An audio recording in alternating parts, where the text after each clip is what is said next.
We have been gathering like this for a year now. It seems like longer than that and shorter than that at the same time, as intense experiences often do.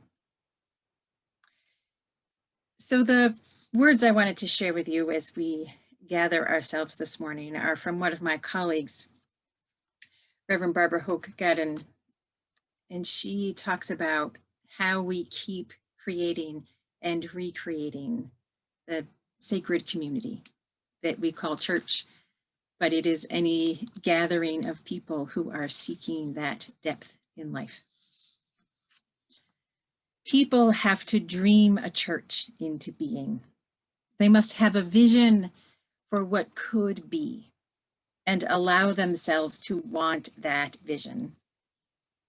We come today grateful for those dreamers.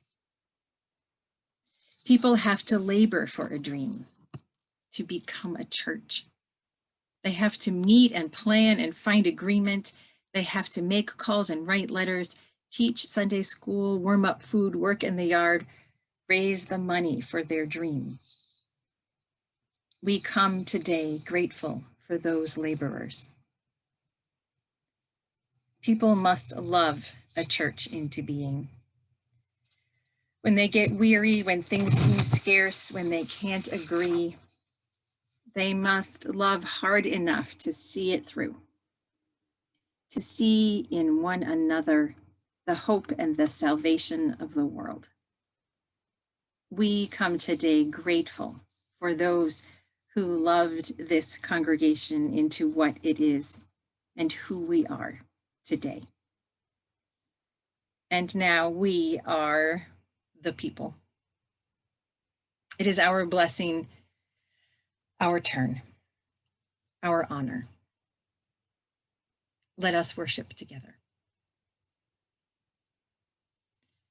I invite you to join in saying the words of our covenant as we light our chalices, whether they are actual flames or flames in the heart. And as we say our covenant, you'll find right toward the end that I am still including the line from Victoria Safford about stay in the struggle until love wins. These days when there is so much that is forming and reforming in our world, it is good for us to remember to stay in the struggle until love wins. Love is the doctrine of this church. The quest for truth is its sacrament, and service is its prayer. To dwell together in peace, to seek knowledge and freedom, to serve humanity in fellowship, to respect the nurturing power within all of us, to stay in the struggle until love wins. Thus do we covenant.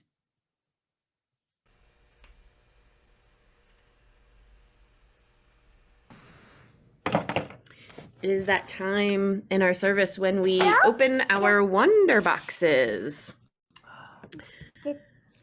During the pandemic, yeah, that's mine. Young people between the ages of 0 and 12 may sign up to have wonder boxes delivered to their houses.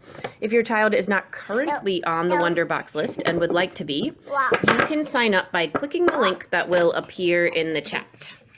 So let's open our wonder boxes. Wow, it was pretty heavy, right, Lily? Yeah. You open that and hold that up so people can see what's in there. What do you have? Ooh, markers. Lots of markers. And what else? Rocks. Ooh, cool. Well, that explains why it was so heavy. It's mine. Oh, that one's Lily's. But I wonder what we are going to do with these markers and rocks. Oh, that's right. I remember now. We are going to make kindness rocks to leave in special places for people to find. You can use the markers to color the rocks with messages of kindness and hope. You could say things like, "You rock," or "You are loved," or "Thank you." You could also just draw a picture of something that could make people happy, like a heart or a rainbow or anything else you imagine. If you're having trouble thinking of things to write or draw on the rocks, listen to the stories people are telling during church today. They are talking about ways they volunteer their time to be kind to others. And one more thing. Our littlest kids have washable markers, but for those, yep, thank you. Good example, washable markers. But our big kids, and by big I mean ages 3 and up, have these permanent markers. That is so that they won't wash off the rocks if you leave them outside in the rain. Now, permanent markers are a great privilege, and with great privilege comes great responsibility. So take care to make sure you use these permanent markers on the rocks, but not on your skin, not on your clothes, not on your furniture, and definitely not on your pets, as fun as that might sound. All right, let's get coloring.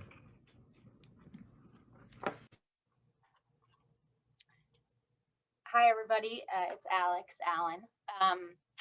As I start my reflection today, I do want to note, pick up on something Kendra shared and just say that last year at this time was our first virtual service. And I remember, without thinking kind of about it, raising my hand and saying, I'll help with Zoom. I've been on Zoom a lot at my work. And then I found myself hosting services for the rest of the year.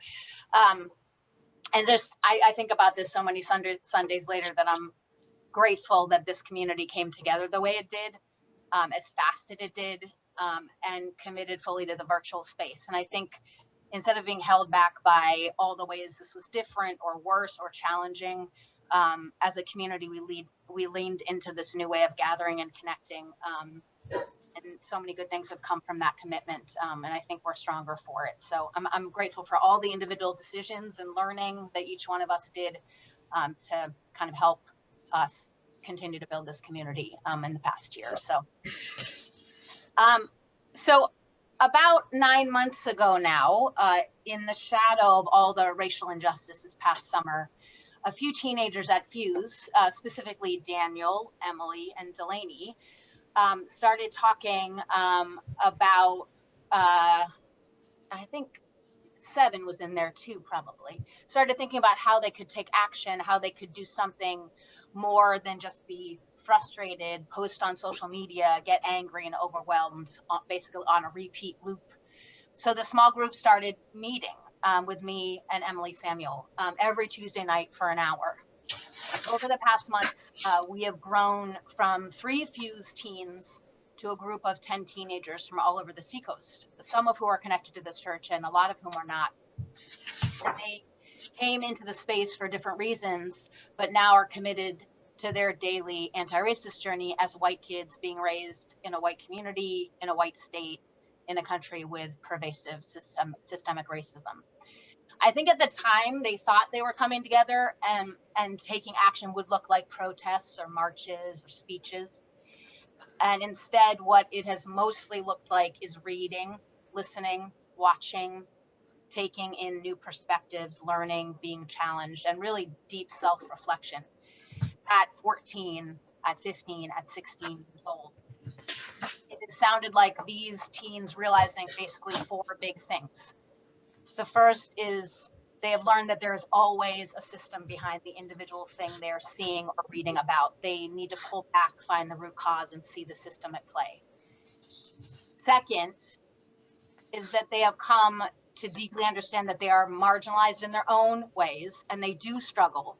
They are white, and they have benefited from privilege, and in most cases, they can hide the thing that brings them pain at the hands of others. They can cover it up in some way, and therefore they are safer. They have seen clearly now that Black folks in this country have to live out in the open every day in their skin, and that there are people who hate them for that in every place, in every space, and this makes them at risk in every moment. They have started to understand that things are not that clear. There isn't a good person and a bad person, that we're all on a spectrum, and that seeking to understand, especially to understand those who you fundamentally disagree with, is the work to change hearts and minds. That if you discount and turn away from those who make you most angry in your thinking, things will never get better for Black folks in this country. That as white people, we have to challenge other white people in all kinds of forms.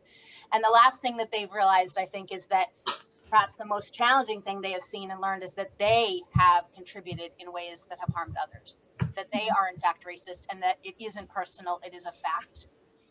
And so are their parents and their friends and members of their church. They have come to really deeply understand that progressive white folks are a part of the problem, that the only way to start to do better is to learn and do the self-work. And so Elise Weitzel once said that the opposite of love is not hate, but indifference. And this is the kind of battle that our teens are fighting to practice and build love. They are fighting the indifference in their friends, their family, their teachers, their schools. They're trying to bring curiosity, informed thinking, and love to these conversations. Conversations that they once avoided or didn't even see. They're practicing love that is messy, love that looks like making mistakes, but is actually taking some action, and saying the wrong thing sometimes, but saying something and then learning from that. They are practicing love that's about seeing themselves and others clearly and continue to do the work on a daily basis. Love that is patient, love that is kind, but love that is fierce and unrelenting when it comes to dismantling systems of oppression and engaging in anti-racist work on a daily basis. The thing that they share that is the hardest about this journey in their daily life is to speak up, to not stay silent, especially in the intimacy of their most important relationships, their close family, their best friends, their significant others. They try and they fail, they try and they make progress. They don't try sometimes, they avoid or remain silent, but they can see the impact of that silence. And they wake up the next day and start again. Hate is not the opposite of love, it is indifference. These young people are showing all of us what love in action looks like. I hope we watch, learn, and listen and follow their lead. I invite you into a time of joys and sorrows and meditation, a time of noticing ourselves and our community on this day when we notice that we've been gathering this way for a year. So remembering that year, remembering that we've been together while apart for a year brings a lot of memories, some of them very sweet, and some of them so hard it may be difficult to really think about them now. So we'll take some time for joys and sorrows, and I invite you to write things in the chat. And I suggest that we start today with sorrows, that we take some time to just be with what has been lost, with what we've missed, with what's been hard. And you may want to put names into the chat. You may want to observe things that have been lost this year. You may want to simply be still for a few minutes here and notice the sorrow that we hold. And then as that begins to slow down, I invite those joys to join in. And it's all right if it's not exactly sorrow ends and joy begins, because we know that life is not like that. So the joys can be anything from the last year, anything from just this morning. It can be little moments or really profound things that have happened. Let us take time to notice this way that we have been together, even when we've been apart.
I have been humming that song to myself. I call it What About Love? I think it has another name. It's from Rent. And it has that line about 525,600 minutes. How do you measure a year? So I've been thinking about measuring this year, measuring the numbers of seed paper hearts that get sent out, the drive-by farewells, the spooky churchyards, the concerts, the phone calls, the Valentines, the number of times we've sung behind that mute button, Valentines sent, face masks worn. How many Black Lives Matter protests, how many phone calls made about the election, how much we've kept our distance, and how much we have kept inventing and reinventing and finding our way to each other, recreating what love looks like in these days. So I invite you to settle in and to breathe and to notice what you have done in your own heart, in your own life, in this community, in the world around us. What you have done to reinvent what love looks like. Even if you think it's just a small thing, it's part of keeping love going in hard times.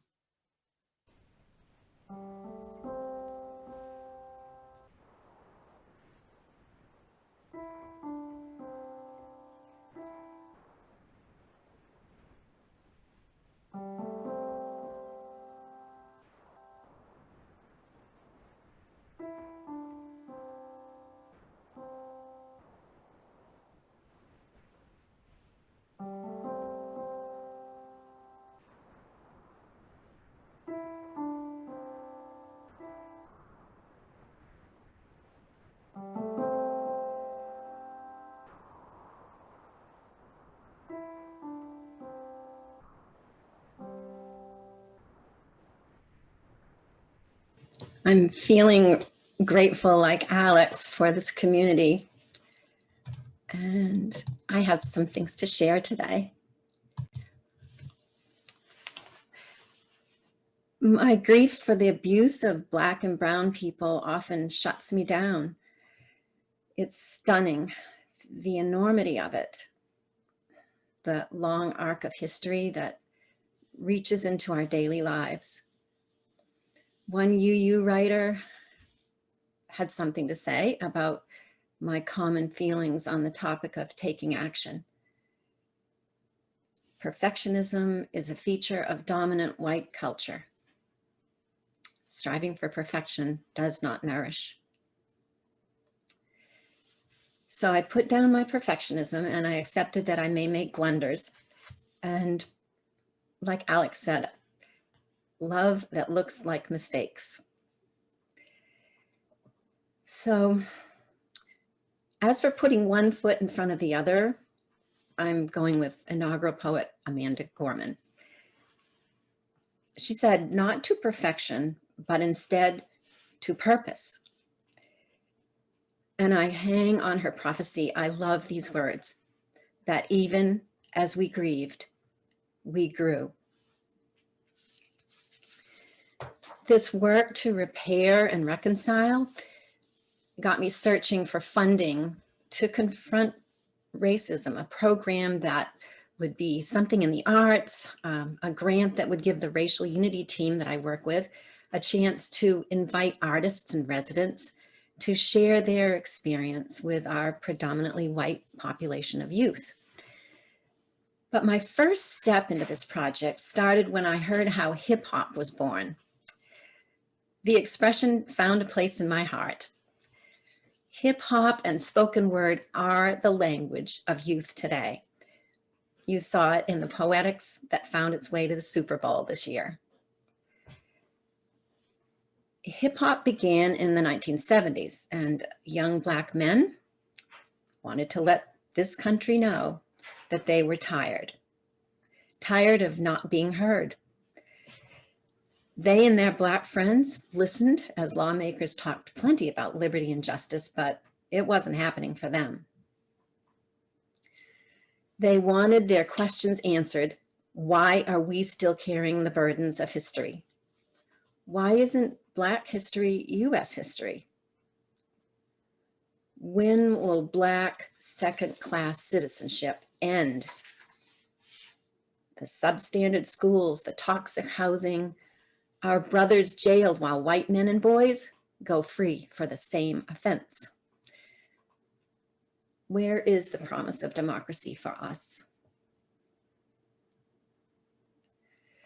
Once they got going, they turned up the volume. At first, their words were just being heard by neighbors coming out of their cellar windows, their song right out of their tenements and backed by the beats of rhythm and blues and soul off their vinyl records and carrying out into the streets of the Bronx. Then they grew hungry to be heard more clearly. So they hauled their big old stereo speakers out under the light of the lamps near their forsaken housing to hang cables off the street lamps. And from those juiced amps, they projected their voices across the borough. From an economically oppressed street in West Bronx, from abandoned buildings and peoples, from spent souls and dreams deferred, the hip hop ministry was born. We hear today that raw pop form of hip hop on the radio, and do we cringe? Maybe, because there's edginess and there's sexism and inappropriate language for underage folks. And yet the original art form centered on justice seeking still lives on, and it thrives, and mostly underground. But you still hear a steady driving force of change and empowerment through some of the songs we hear on the radio, the songs that have mantras in them, something like the way mistreatment works and racism works, like an updated version of Say It Loud, I'm Black and Proud. It's the reason that it's the language of the youth today.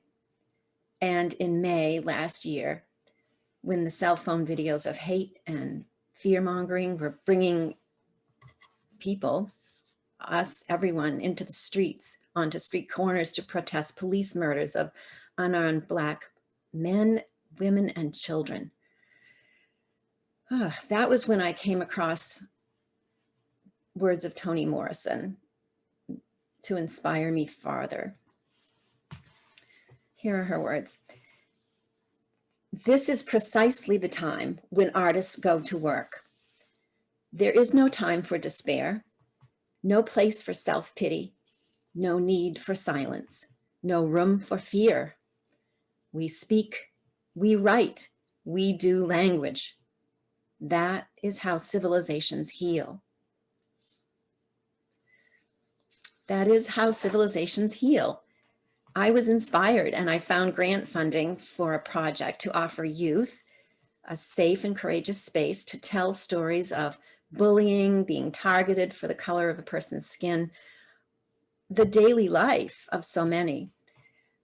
The New Hampshire State Council on the Arts is paying a staff of Black musicians and storytellers to coach and mentor first year of high school students in their English classes.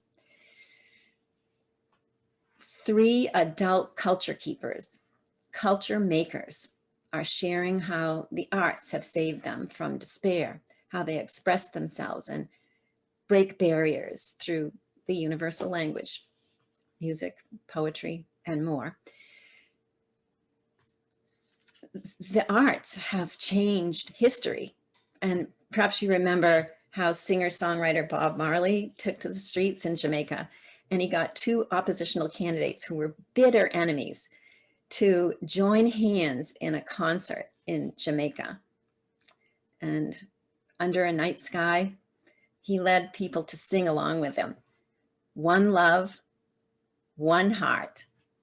Let's join together and feel all right. The students at Exeter High will choose how to express their stories. Maybe they'll choose spoken word or hip hop or rap. Maybe they'll do some song lyrics and we'll provide music. Maybe they'll go with canvas art or fabric arts or culinary arts. All the expressions are open. And our prompt will be, tell us how you were bullied or harassed, or did it become a barrier, or was it a stepping up point? Tell us about your 1,000 paper cuts or a full-on act of bias to you or one of your friends. We need to tell our stories and we need to hear them. In preparation for their creative work, the students are reading some old writings on racism and learning that a lot of classics have racist threads running all the way through. They're learning that the midpoint between truth and reconciliation is reparations. And reparations means listening. Listening to what the readings have to say about Black lives, and listening to what the writers tell us about life in the US for privileged compared to those who are excluded. This means doing just what our youth at FUUSE are doing. And we're inviting these students to write their creative vision, weave today's truths into how a future with problems solved and repairs will look like. Repairs to school life and public life, a time without racism, when everyone can be driving without being profiled or buy a home without being bullied by neighbors who keep people out because of the color of their skin. So students will use their collective imaginations to build awareness of the ways we underserve Black and brown citizens, mostly through silence and mostly through inaction. And that hurts us all. So my heart is full to be able to provide with the grant a creative space and mentors to youth who never cease to amaze me with their remarkable resilience and in the way that they hold on to fresh outlooks on issues. Their creations will not just be gifts to themselves, but gifts to those who are hanging on in rough times, maybe friends who are going through the same hurts. But the people who are oppressed want the privilege to be more than just ambassadors to empathy. They want us to keep showing up in the public square as voices for what should be and can be. Like Kendra said, loving the future into being. We'll be showcasing this racial unity team project live, COVID status pending, in June, and you're all welcome to hear and see the arts in action on June 12th. Namaste.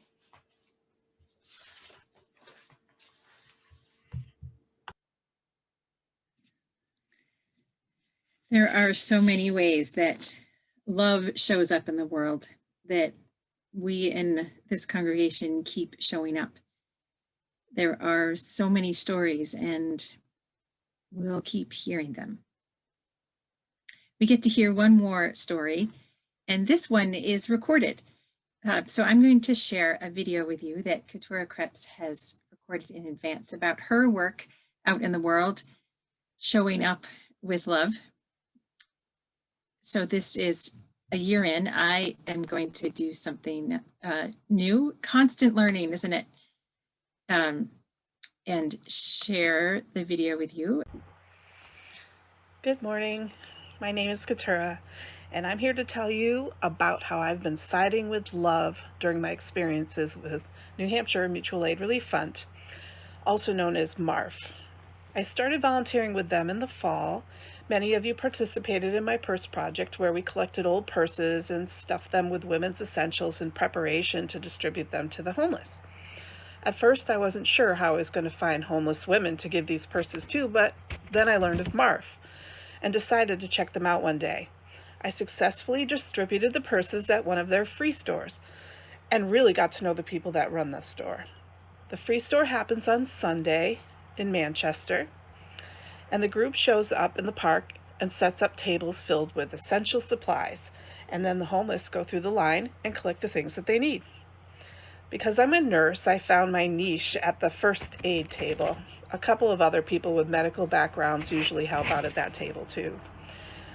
One day, an older gentleman came to the first aid table looking for dressing material for a wound on his thumb. He looked very uncomfortable and was holding up the bedraggled dressing on his dirty hand. He said that he had jammed his thumb in a door a few days ago. A couple of us working at the table asked if we could take a look at his thumb and see if we could help him out a little bit. He resisted at first.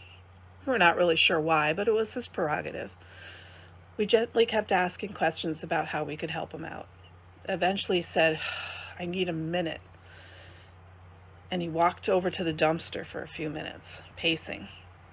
When he came back over to us, I noticed his eyes were a little watery, and I wondered if it was because of the pain he was experiencing or something else. He let us take a look at his thumb. We cleaned it up, redressed it, and sent him on his way with supplies to take care of it for the week, and encouraged him to come back next week so we could check out how he was healing. Well, he did come back the next week. We greeted him by name with smiles on our faces. We noticed that it looked like he hadn't really been changing the dressings as often as we'd like. He'd say that he didn't have time or that he gave his first aid supplies away to someone else who he felt needed it more. On the third or fourth week, he arrived at the store at the end of our time there. I said, "Oh, Michael, we've been waiting for you to come by." He said, "Oh, no, you haven't." And I thought that was a strange thing to say. Once again, I tried to send him off with a supply of dressings and ibuprofen, and he shook his hand and said, No, I don't deserve it. I don't deserve it." It was then that I realized that this was the real reason why he wasn't taking the supplies. He was a houseless man who didn't feel loved and didn't feel worthy of the attention we were giving him. I was dumbfounded. I chased after him and pulled him aside alone. I looked him in the eyes and told him that he most certainly deserved to take the supplies we were giving him, that he was worthy, that we looked forward to seeing him every week and hope that he's feeling better. He shook his head. He wouldn't believe it. COVID be damned, I hugged him and told him over and over that he was worthy as he cried on my shoulder.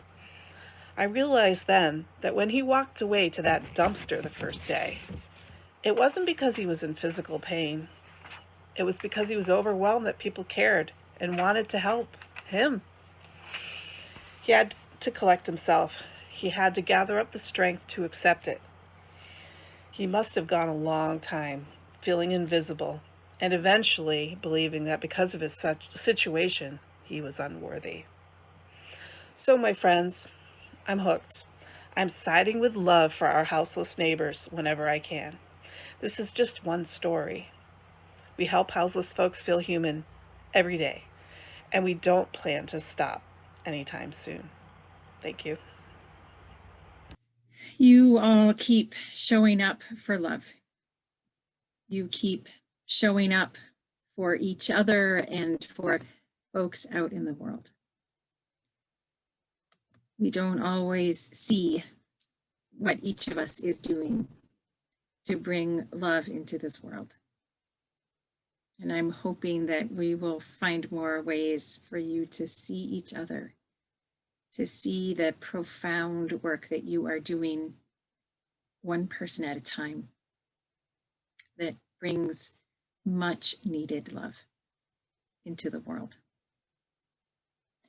And that is what our offering is about. It is about circulating love, about making sure that this community keeps going, keeps being strong, so that we can keep offering love. There's a link in the chat if you would like to go to our website and make an offering to this congregation during this time, and use these moments to notice how love is being passed around person to person, even when we're distanced, finding our ways to keep love going.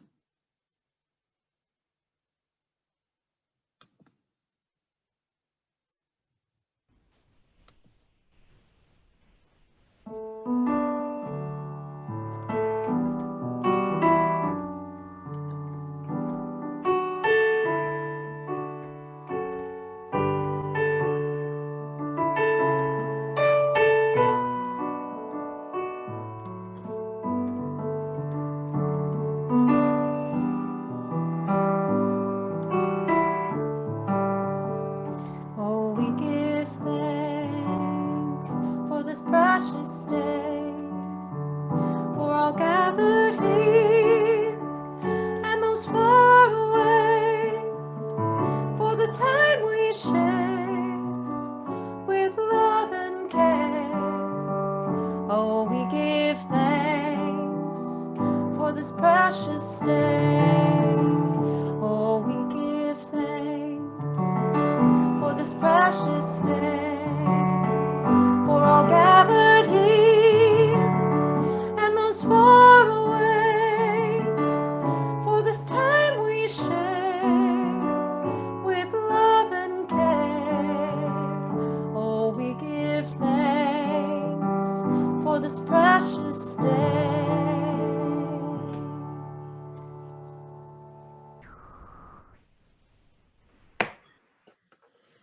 I'm ready to see those kindness rocks. Hold those up if you have them. I'm going to hold up Lily's because she stepped out for a moment. All right. Let me take a look at who has some kindness rocks this morning. Okay, you guys, keep these coming. Hold them up so that people can see. So here is what we are going to do with all of these beautiful rocks. Over the next week, find special places to leave them where people can find them. You might leave one on a friend or family member's porch. And remember, do this secretly. These are for people to find and be surprised. You might leave one next to a place where people help other people, like at the hospital or at a food pantry. You might leave one near the sidewalk so that anyone walking by could see it and think, this rock is for me. I need this today. Maybe you will leave one somewhere and one of the adults listening to this service will see it in a week or so and remember all of the kindness and love that flows through our congregation. Love and kindness which have only grown stronger during our year of Zoom church. I hope that I get to see some of your rocks out and about our community. We will keep figuring out how to draw the circle wider and wider to hold everyone, to make sure that everyone has their place. Before we let you go from this particular circle out into the wider circles, I invite you to share our benediction, a blessing on each other, a blessing for this life we share. And I hope you can stay for some more music and for some conversation in our coffee hour circles. Go in peace. Speak truth. Give thanks each day. Respect the earth and all creatures, for they are alive like you. Care for your body. It is a wondrous gift. Be gentle with yourself. Live simply. Be of service. Be guided by your faith and not your fear. Go lightly on your way. Walk in a sacred manner.